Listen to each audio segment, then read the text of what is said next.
ഏട്ടാ, ഞാൻ നിന്നോട് സംശയം ചോദിച്ചോട്ടെ. ഇന്ന് എനിക്ക് ഓപ്പർച്യൂണിറ്റി കിട്ടിയെന്ന് പറഞ്ഞപ്പോഴുണ്ടല്ലോ, എല്ലാവരുടെയും മുഖത്ത് ആ ഒരു സന്തോഷം ഞാൻ കണ്ടായിരുന്നു. നീ മാത്രം എന്തോ ഒരുമാതിരി എനിക്ക് ലക്കിൻ്റെ ബേസിൽ കിട്ടിയ പോലെ സംസാരിച്ചേ. തമാശയ്ക്കായിരിക്കും നീ പറഞ്ഞിട്ടുണ്ടാവുക, എല്ലാവരും അത് കേട്ട് ചിരിക്കുന്നുണ്ടായിരുന്നു. പിന്നെ ഞാൻ വിചാരിച്ചു ഞാൻ കുറച്ച് സെൻസിറ്റീവ് ആയതുകൊണ്ട് ഞാനങ്ങനെ വിചാരിച്ചതായിരിക്കുമെന്ന്. പക്ഷെ കുറച്ച് നാളായിട്ട് ഈ ഒരു പാറ്റേൺ കാണുന്നുണ്ട്.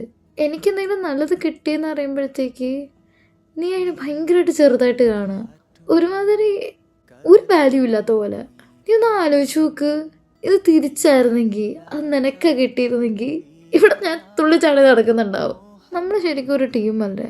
അങ്ങനെ ഞാൻ വിചാരിച്ചുകൊണ്ടിരുന്നത്. എൻ്റെ കുഞ്ഞു വളർച്ചകൾ അല്ലെങ്കിൽ എൻ്റെ കുഞ്ഞു സന്തോഷങ്ങൾ നിനക്ക് ഇത്ര അൺകംഫർട്ടബിൾ ആവുകയാണെങ്കിൽ പിന്നെ ഈ ക്ലോസ് ഫ്രണ്ട്സ് എന്നുള്ള ടൈറ്റിൽ എന്തിനാണെന്നാണ് ഞാൻ ആലോചിക്കുന്നത്. ആ ക്ലോസിന് അവിടെ ഒരു അർത്ഥമില്ലല്ലോ. ഇനി അതിൻ്റെ ബേസിസിൽ അങ്ങനെ ഒരുമിച്ച് നിൽക്കണം എന്നില്ല. എനിക്ക് വയ്യ കുറേ ആക്ടേഴ്സിൻ്റെ ഇടയിൽ ഇങ്ങനെ നിൽക്കാൻ. I just need genuine people around.